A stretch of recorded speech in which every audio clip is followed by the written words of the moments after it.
नवंबर का पूरा महीना कर्क राशि वाले लोगों के लिए कैसा रहेगा, यही हम बात करेंगे इस वीडियो में। आपकी personal life, professional life, health, career, हर एक एस्पेक्ट से नवंबर का महीना क्या कुछ लेकर के आ रहा है। बहुत स्वागत है आप सभी का। मैं हूं आपके साथ भावना शर्मा। नवंबर की सीरीज, मंथली सीरीज ये चल रही है, जिसमें कि हम लगातार बात कर रहे हैं अलग अलग राशियों के बारे में। इससे पहले ऑलरेडी 3 राशियों के बारे में हम बात कर चुके हैं। Now this is the 4th video. इस वीडियो में बात होगी कर्क राशि। आपका चार्ट देखेंगे, समझेंगे कि इस महीने का जो आपका चार्ट है उसके हिसाब से कैसा रहेगा नवंबर का महीना। सबसे पहले अगर कर्क राशि वाले लोगों के लिए देखा जाए तो देखिए, आपके लिए मंगल जो है वो लग्न में रहने वाले हैं इस महीने के अंदर। महीने की शुरुआत में देवगुरु बृहस्पति आपके 11th हाउस में बैठ करके वक्री हैं। वहीं पर राहु जो है वो नवम भाव में गोचर कर रहे हैं। शनि अष्टम भाव में वक्री हैं। वहीं पर सूर्य जो है वो बैठे हैं आपके चतुर्थ भाव में, 4th हाउस में। वहीं पर केतु जो है वो तीसरे भाव में गोचर करेंगे और पंचम भाव में रहेंगे बुध और शुक्र। बुध और शुक्र का कंजंक्ट है यहाँ पे 5th हाउस में। अब इसके हिसाब से देखा जाए तो ये पूरा महीना आपके लिए, सबसे पहले कार्यक्षेत्र के लिहाज से अगर मैं देखूं तो शनि आपके अष्टम भाव में बैठे हैं। बहुत अच्छे परिणाम देने के लिए कहीं ना कहीं पे आपको थोड़ा सा पीछे खींच सकते हैं, क्योंकि शनि पहली बात तो वक्री भी है।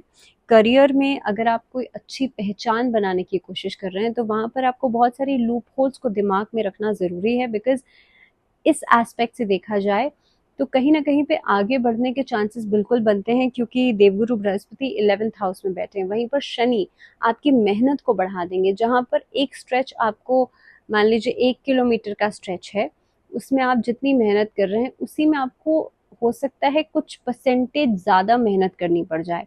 I am just giving an example, क्योंकि इस नज़रिए से अगर देखा जाए तो आपके जीवन में अपॉर्चुनिटीज आएंगी, हर तरह से आपको आगे बढ़ने के चांसेस मिलेंगे। लेकिन जो मेहनत है, जो हार्डवर्क है, वो थोड़ा सा बढ़ सकता है। इसके अलावा अगर देखा जाए तो महीने की शुरुआत में, क्योंकि 15 नवंबर के बाद जो सूर्य है वो भी आपके लिए ट्रांजिट कर जाएंगे पंचम भाव में, और यहाँ पर पहले से ही बुध और शुक्र बैठे हुए हैं। अब पंचम भाव में आते ही, क्योंकि सीधा 11th हाउस से एक कनेक्शन बन जाता है, सप्तम दृष्टि एकादश भाव में पड़ेगी, तो सीधा सीधा आपकी विल पावर में बढ़ोतरी करेंगे। सरकारी पक्ष से आपको अच्छा फायदा हो सकता है इस अवधि में। कोई अच्छा एक एक एक पोजीशन आपको मिल सकती है। तो 11th हाउस में तो ऑलरेडी देवगुरु बृहस्पति बैठे हैं, साथ ही में सूर्य की दृष्टि भी पड़ रही है। तो एक अच्छा एस्पेक्ट आपके लिए बनता हुआ नजर आता है कार्य क्षेत्र के दृष्टिकोण से। जो लोग सरकारी पक्ष से जुड़े हुए हैं किसी न किसी वजह से, उनके लिए बहुत अच्छा समय रहेगा। दूसरी बात, जो लोग इंजीनियर्स हैं या मार्केटिंग से जुड़े हुए काम करते हैं, उन लोगों के लिए समय अच्छा रहेगा। अगर मैं बात करूं बिजनेस सेक्टर की, तो व्यापार में आपके सुधार आएगा 15 नवंबर के बाद। उससे पहले पहले थोड़ी बहुत ऐसी स्थितियां बन सकती हैं कि आप कोई काम तो कर रहे हैं लेकिन उसमें बहुत ज़्यादा विस्तार कर पाना मुश्किल हो जाएगा। बहुत ज़्यादा चीज़ों में रिस्क खेलना मुश्किल हो जाएगा, and business is all about risk only. तो इस तरह से देखा जाए तो आपके लिए 15 नवंबर के बाद का समय बेहतर रहेगा। इसके बाद अगर हम बात करें, क्योंकि 11वें भाव में देवगुरु बृहस्पति बैठे हैं, साथ ही में इस महीने के अंदर देखा जाए तो व्यापारिक यात्राएं जो है वो आपके लिए लाभदायक रहेंगी, लेकिन 15 नवंबर के बाद।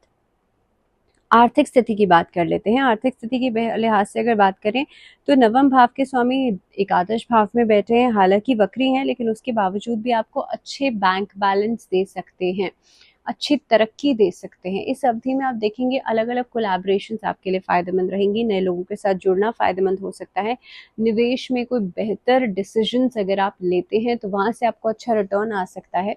इसके साथ ही अगर कामकाज का विस्तार करना चाहते हैं, अपने बिजनेस को बढ़ाना चाहते हैं, अलग एरियाज में ले जाना चाहते हैं, विदेशी माध्यमों से आप पैसा कमाना चाहते हैं, तो ये महीना आपके लिए बढ़िया अपॉर्चुनिटीज लेकर के आ सकता है। इसके साथ साथ ये कंसिस्टेंसी रखना बहुत इंपॉर्टेंट है इस अवधि में, खासतौर पे 18 नवंबर से 25 नवंबर के बीच में। कोई भी डॉक्यूमेंटेशन पे अगर आप सिग्नेचर करते हैं, बहुत ज़रूरी है उसे पढ़ना समझना। बिना पढ़े किसी डॉक्यूमेंट पर साइन नहीं कीजिएगा, इस चीज़ को ध्यान में रखिएगा। स्वास्थ्य के दृष्टिकोण से देखा जाए तो देखिए, देवगुरु बृहस्पति 11th हाउस में है, लग्न में मंगल है, और मंगल की एनर्जीज अगर आप समझेंगे तो मंगल इज एक्टिवनेस, मंगल जो है क्योंकि पराक्रम के कारक है, मंगल आपको एक्टिवनेस देते हैं अपनी लाइफ में, मंगल आपको पराक्रम देते हैं। मंगल अगर किसी का अच्छा होगा ना तो वो इंसान आलस्य नहीं होगा उसके अंदर, वो इंसान आलसी नहीं होगा, सेटबैक नहीं करेगा, वो हर चीज़ को तुरंत करना चाहेगा। तो मंगल तो अभी आपके गोचर में लग्न में आ गया है। लग्न में आने का मतलब ये है कि आपकी ओवरऑल बॉडी को, माइंड को हर तरह से कंट्रोल कर रहा है। तो मंगल एक अच्छी पोजीशन में बैठ करके आपको एक्टिवनेस देगा इस महीने के अंदर। इनफैक्ट आपकी इम्यूनिटी को स्ट्रॉन्ग करेगा।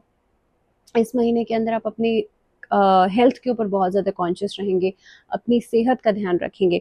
इसके साथ साथ ही इस दौरान अगर हार्ट से जुड़ी हुई समस्या या ब्लड सर्कुलेशन से जुड़ी हुई प्रॉब्लम्स थी तो उसमें भी सुधार आएगा, वहाँ पर भी परिस्थितियाँ आपके लिए बेहतर हो सकती हैं। सेकेंडली इस महीने के अंदर आप लोग देखेंगे कि आपका गुस्सा थोड़ा सा बढ़ सकता है, क्योंकि जब जब मंगल लग्न में आ जाता है तो वहाँ पर थोड़ी बहुत आपका टेम्परामेंट जो है वो कहीं ना कहीं पे गुस्सैल स्वभाव का हो सकता है। तो उसके लिए आप भगवान शिव की पूजा करना आपके लिए अच्छा रहेगा। रिलेशनशिप्स की अगर हम बात करें तो सबसे पहले अगर लव रिलेशनशिप की बात करें तो प्रेम और विवाह दोनों में ही एक सामंजस्य इस अवधि में बन सकता है। जो लोग अभी अविवाहित हैं वो लोग शादी के बारे में सोच रहे हैं, किसी कारणवश अपने माता पिता से बात करने के बारे में सोच रहे हैं, तो ये अवधि आपके लिए अच्छी रहेगी। 15 नवंबर के बाद स्थितियां और बेहतर होंगी क्योंकि सूर्य की पोजीशन बदलेगी। दूसरी बात, इस महीने के अंदर आपके लिए मंगल क्योंकि लग्न में बैठे हैं और लग्न से बैठ करके सप्तम भाव पर दृष्टि डाल रहे हैं, तो विवाह से संबंधित मामलों में वाद विवाद होने की संभावना बनती है। तो इस महीने के अंदर आप लोगों के लिए शुरुआत से ही एक परस्परता कम रहेगी, तो इसलिए सही शब्दों का प्रयोग करना ज़रूरी है। खासतौर पे दोस्त मेल्स के लिए तो बहुत इंपॉर्टेंट है। अगर और किसी की कुंडली में लग्न में मंगल बैठा है और गोचर में भी मंगल आ गया है तो उनके लिए बहुत इंपॉर्टेंट है शब्दों, अब अवधि में शब्दों का चयन बहुत सोच समझ के करें, थोड़ा सा मीठा बोलें, सौम्यता रखें अपने व्यवहार में, तो आपके लिए बढ़िया रहेगा। पारिवारिक जीवन के लिहाज से देखा जाए तो कर्क राशि वाले लोगों के लिए पारिवारिक जीवन बेहतर रहेगा, आमदनी बेहतर हो सकती है, परिवार का साथ भी मिलेगा और इस अवधि में कोई मांगलिक कार्य पूरा हो सकता है। तो कुल मिलाकर अगर देखा जाए तो ये महीना आपके लिए अच्छा रहेगा। एजुकेशन वाइज मैं बात करूं, छात्रों के लिहाज से बात करूं तो बुध शुक्र का कंजंक्ट है यहाँ पे पंचम भाव में। अब बुध जब पंचम भाव में आएंगे तो बुद्धि के कारक है, दैट मीन्स आपको नॉलेज देंगे। इस अवधि में आपका स्पीच बहुत अच्छा हो जाएगा। 11th हाउस से एक कनेक्शन भी बनता है तो स्पीच अच्छा हो जाएगा। शुक्र भी क्योंकि वहीं पर है तो इस अवधि में आपका नेम फेम बढ़ेगा। इस अवधि में आपकी वॉइस क्वालिटी बहुत अच्छी हो सकती है। जो लोग आर्ट से, कला से जुड़े हुए हैं, मीडिया सेक्टर से जुड़े हुए हैं, फिल्म इंडस्ट्री से जुड़े हुए हैं, म्यूजिक इंडस्ट्री से जुड़े हुए हैं, आप लोगों के लिए महीना बहुत बढ़िया कुछ अच्छा लेकर के आ सकता है। एकेडमिक्स में देखा जाए तो ये महीने में पंचम भाव में जब सूर्य आएंगे डेफिनेटली आपके कॉन्फिडेंस को बढ़ाएंगे। मंगल लग्न में है ही तो सरकारी पक्ष से जो बच्चे कॉम्पिटिटिव एग्जाम्स की तैयारी कर रहे हैं किसी गवर्नमेंट सेक्टर में, उन लोगों के लिए बहुत अच्छा समय रहेगा। तो इन ऑल अगर मैं बात करूं तो स्टूडेंट्स के लिए महीना अच्छा रहेगा। शेयर मार्केट से इस महीने में लाभ होगा। राहु नवम में है, भाग्य स्थान में है, तो डेफिनेटली लाभ मिलता हुआ नजर आता है। मंगल आपके लग्न में बैठे हैं और राहु नवम भाव में है, तो ये महीना आपके लिए अप्स एंड डाउन्स के बाद एक राहत भरा महीना रहेगा। क्या उपाय किया जा सकता है? ओम सोम सोमाय नमः, इस मंत्र का जाप नियमित रूप से डेली करना आपके लिए अच्छा रहेगा। साथ ही में भगवान विष्णु की जितनी उपासना करेंगे आपके लिए अच्छा रहेगा। इसी के साथ इस वीडियो में फिलहाल इतना ही। मुझे दीजिए इजाजत, लेकिन जुड़े रहिए चैनल के साथ। Until the next video, ध्यान रखिए अपना। नमस्कार।